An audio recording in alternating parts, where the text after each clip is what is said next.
నేను మర్చిపోలేకపోతున్నా బ్రో. నా స్టోరీ చెప్తాను విను బ్రో. నా పేరు యశ్వంత్. నేను డిగ్రీ చదువుతున్నాను. కాలేజీలో నెంబర్ 1 స్టూడెంట్ని. వీటి పేరే మహేష్, నా బెస్ట్ ఫ్రెండ్. మీ ఇద్దరం ఈ క్లాస్కి నెంబర్ 1 స్టూడెంట్. కానీ ఓ రోజు నలుగురు మృగాలు కాడబడాల్సి వచ్చింది. వీళ్ళు నలుగురు క్లాస్లో ర్యాగింగ్ చేసేవాళ్ళు, డ్రగ్స్ చేసేవాళ్ళు.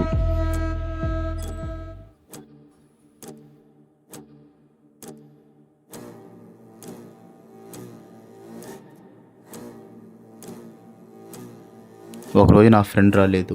నేను నా ఫ్రెండ్ రాలేదనే బాధలో కూర్చొని నేను ఏలేదు మామ, నా ఫ్రెండ్ రాలేదు అందుకని ఒక్కడనే కూర్చోను.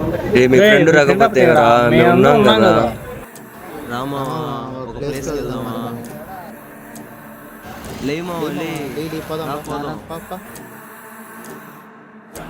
నన్ను అలా మాయ మాటలు చెప్పి నన్ను బెస్ట్ ఫ్రెండ్ని చేసుకున్నారు. వీళ్ళతో నేను బాగా ఫ్రెండ్షిప్ అయిపోయాను. నన్ను వాళ్ళు ఏదో ఒక ప్లేస్ తీసుకుని వెళ్ళారు. అరే ఏంద్రా ఇట్లా ఉంది ఇది? రామా నేను ఉన్నా ఏం కలేరా?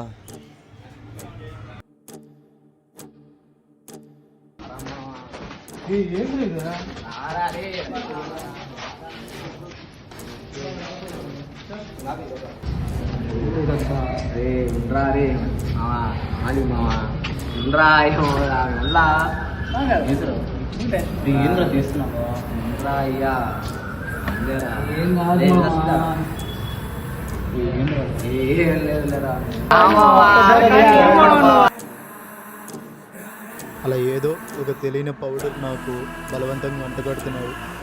అదేదో స్మెల్ భయంకరంగా వస్తుంది.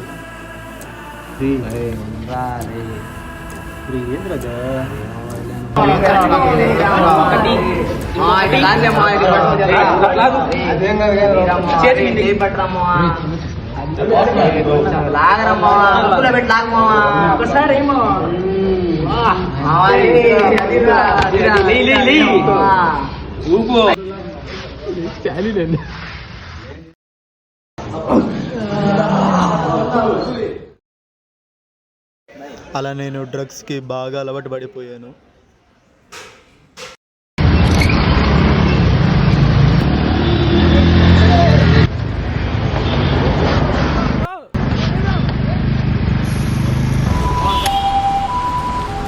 నాకు యాక్సిడెంట్ అయిందని తెలిసి మా అమ్మ హార్ట్ అటాక్తో చనిపోయింది. బ్రో ఎవరితో బ్రో ఒంటరిగా మాట్లాడుకుంటా ఉన్నావు? యశ్వంత్తో మాట్లాడుతున్నా బ్రో. బ్రో అక్కడ ఎవరు లేరు కదా బ్రో పక్కనే ఉన్నాడు కదా. ఆడు చనిపోయి 3 years అవుతుంది బ్రో. ఆడితో ఎలా మాట్లాడుతున్నావు నువ్వు?